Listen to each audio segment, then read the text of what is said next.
Dans cet épisode, je vous partage la méthode qui a permis à Michael Jordan et Kobe Bryant de devenir parmi les meilleurs sportifs de l'histoire et qui peut s'appliquer à tous les domaines de la vie. Que vous vouliez devenir un PDG, un sportif, un pompier ou un auteur hors du commun et devenir le meilleur des meilleurs dans votre discipline.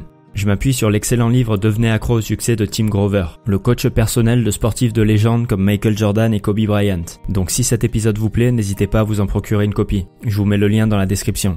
Cette méthode va sembler extrême à certains. Beaucoup de gens sont moyens dans leur discipline et sont très contents de le rester. Et y a pas de mal à ça. Elle s'adresse surtout aux personnes qui ont ce feu en elles qui les pousse à devenir les meilleurs dans ce qu'elles font. Celles qui s'épanouissent dans l'excellence. Les acharnés qui sont prêts à aller là où personne n'est encore jamais allé. Ces gens-là, Tim Grover les appelle des nettoyeurs. Des gens qui sont accros au succès et qui sont prêts à faire face à tous les obstacles pour l'atteindre. Leurs résultats, ils ne les doivent pas à leur talent ou à leur intelligence. On a tous des caractéristiques physiques ou mentales qui nous empêchent de devenir les meilleurs dans certains domaines, mais c'est à nous de nous adapter pour en trouver un dans lequel on pourra, avec suffisamment d'acharnement, devenir inarrêtable.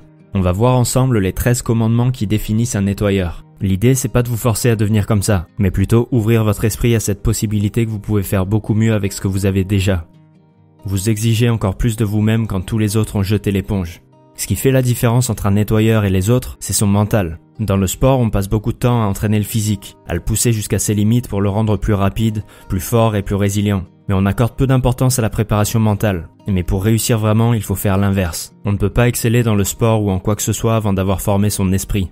Vous devez simplement déterminer où vous en êtes aujourd'hui, où vous voulez arriver et ce que vous êtes prêt à faire pour y arriver. La méthode de Tim Grover, c'est de rendre les choses si éreintantes à la salle que tout ce qui arrivera en dehors vous semblera facile. Tout est dans la préparation. Une fois que vous avez déterminé où vous voulez aller et les compétences que vous devez développer pour y arriver, vous voyez chaque seconde de votre entraînement comme un moyen de vous rapprocher de cet objectif, de combler vos lacunes, tester vos limites et envisager tous les scénarios possibles. Vous apprenez tout ce qu'il y a à savoir et à savoir faire dans votre domaine pour vous créer un répertoire de ressources inépuisables dans lequel vous pourrez puiser plus tard. Quand vous investissez le temps et la sueur nécessaires pour construire un arsenal de réponses spontanées, toutes vos actions deviennent instinctives. Si tout semblait si facile à Michael Jordan, c'est parce que le vrai travail se déroulait à l'entraînement. Les matchs, c'était la partie facile.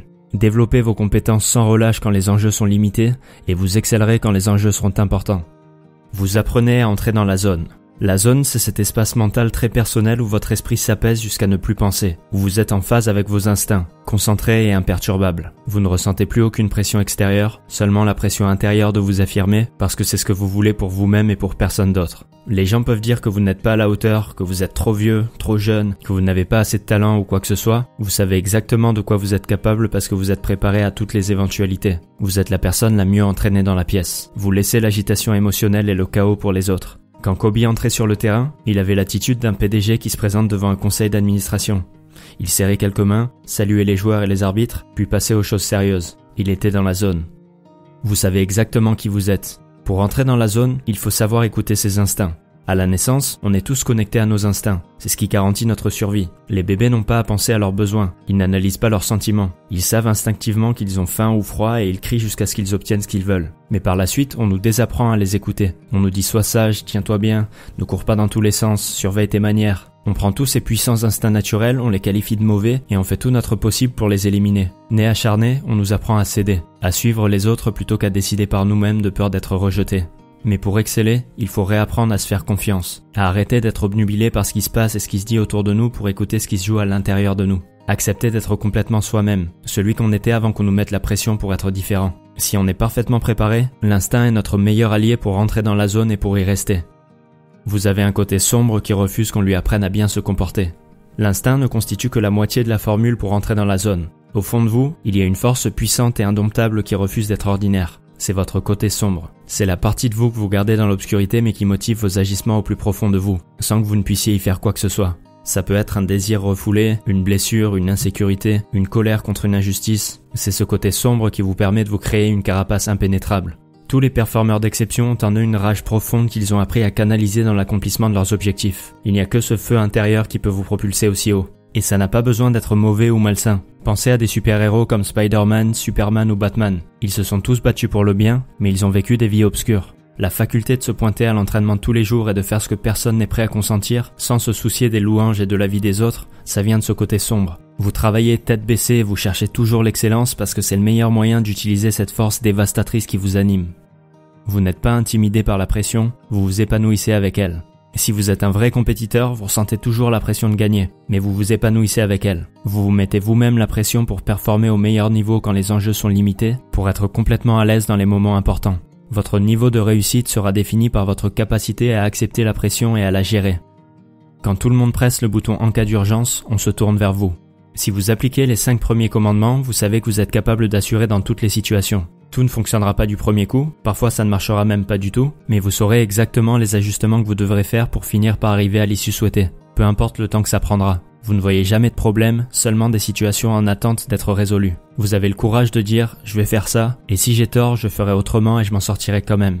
L'idée, c'est pas d'y aller au talent ou à l'inspiration, c'est d'être si bien préparé, avec tellement d'options et d'expériences que vous êtes véritablement prêt à toute éventualité. Si vous bossez dans une agence de pub, c'est pouvoir dire à votre client paniqué « vous me dites ce que vous voulez obtenir et si vous êtes prêt à payer le prix, puis vous me laissez faire. Je vous préviens quand c'est fait. » Si vous êtes prof, c'est regarder un parent désespéré dans les yeux et lui dire « votre fils passera en 6e l'année prochaine, et avec les honneurs. » L'attitude d'un nettoyeur peut être résumée en 3 mots « je sais faire ». Quand tout le monde panique, il trouve sereinement le moyen d'arriver à ses fins. Vous n'êtes en compétition avec personne, c'est les autres qui doivent se mettre à votre niveau. Quand vous êtes le mec tout en haut de la pyramide, c'est à vous de tirer tout le monde vers le haut. Vous ne pouvez pas vous permettre d'abaisser votre niveau. Rentrer en compétition avec quelqu'un, c'est s'abaisser à son niveau. C'est dire tu fais les choses comme ça, alors je vais répondre en faisant un peu mieux. Un nettoyeur sait ce qu'il a à faire et il ne perd pas son énergie à se soucier de ce que fait la concurrence. Vous ne faites pas de suggestions, vous prenez des décisions.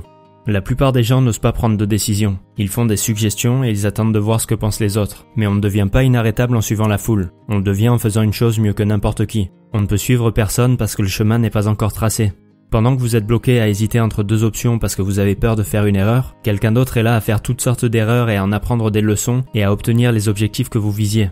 Quand on est mieux préparé que tout le monde et qu'on a appris à faire confiance à ses tripes, on ne fait plus de suggestions. On ne cherche plus la validation des autres. On prend une décision et on agit. Vous n'avez pas à aimer le travail, mais vous êtes accro au résultat.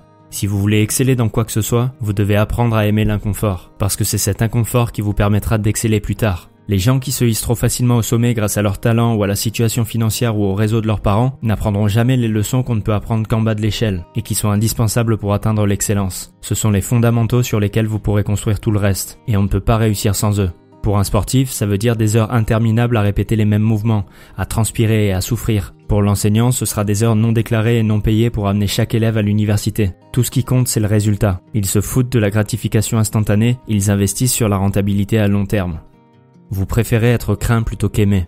Un nettoyeur suscite la peur et l'admiration, mais pas par ses paroles, par ses actions. Le mec dans la salle qui parle le plus fort est souvent celui qui a le plus à prouver et aucun moyen de le faire. Un nettoyeur n'a pas besoin d'annoncer sa présence. Vous saurez qu'il est là par la façon dont il se comporte, toujours calme et confiant. Il impose le respect par son éthique de travail et sa capacité à obtenir des résultats. Vous faites confiance à très peu de personnes, et ceux à qui vous faites confiance n'ont pas intérêt à vous lâcher. Pour réussir, il faut réaliser qu'on est responsable de notre propre succès. Mais pour vraiment exceller, il faut savoir s'entourer des meilleurs. Un grand leader apprend à reconnaître les gens qui sont capables d'exceller dans ce qu'ils font et les place stratégiquement pour exécuter son plan. Il vous testera le temps qu'il faudra, et s'il estime que vous êtes à la hauteur, il vous donnera votre opportunité de briller, pour l'aider à obtenir son résultat. Si vous êtes vous-même un nettoyeur et que vous êtes complètement préparé quand l'occasion se présente, vous y parviendrez et il saura qu'il a eu raison de vous faire confiance et il vous donnera encore plein d'opportunités d'exceller avec lui. Sinon, vous aurez probablement raté votre chance. Entourez-vous de personnes qui veulent vous voir réussir et qui connaissent le prix du succès. Les gens qui ne poursuivent pas leurs propres rêves ne vous encourageront pas à poursuivre les vôtres. Ils vous répéteront simplement toutes les choses négatives qu'ils se disent à eux-mêmes. Vous ne connaissez pas l'échec. Vous savez qu'il y a plus d'une façon d'obtenir ce que vous voulez. Le concept d'échec est délicat. On met une étiquette négative sur une expérience qui est absolument nécessaire pour réussir. Si vous voulez apprendre à jouer au basket mais que vous ne vous autorisez pas à rater le panier, vous ne pourrez pas progresser. On ne peut pas réussir quoi que ce soit de difficile du premier coup. Réussir, c'est un processus d'apprentissage. On essaye, on rate et on ajuste le tir. Puis on recommence en montant en difficulté à chaque fois. Et si à force d'essayer on réalise que la route est vraiment barrée, on s'adapte et on en trouve une autre. Tim Grover était obsédé par l'idée de devenir basketteur. Il a tout fait pour le devenir, mais il n'était juste pas assez bon. Il a compris qu'il ne pourrait pas y arriver en tant que joueur, donc il s'est créé un métier dans lequel il savait qu'il pourrait vraiment exceller s'il travaillait comme un acharné. Et aujourd'hui, il participe à créer des superstars du basket. L'échec, c'est simplement quand on arrête d'essayer. C'est un choix. Vous ne fêtez pas vos accomplissements car vous en voulez toujours plus.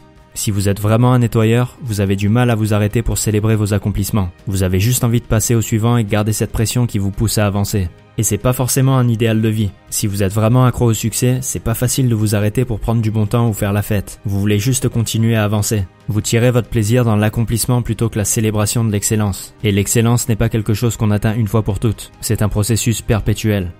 J'espère que cet épisode vous aura plu. Si c'est le cas, n'hésitez pas à vous procurer le livre de Tim Grover. J'ai commencé à m'activer un peu sur Facebook et Instagram cette année. Je vous résume notamment des livres que j'ai pas résumés sur la chaîne YouTube. Donc n'hésitez pas à me suivre @postdev sur Insta et postdev comme la chaîne YouTube sur Facebook. Et si c'est pas déjà fait, pensez à vous abonner ici sur YouTube. Merci à tous et à très bientôt.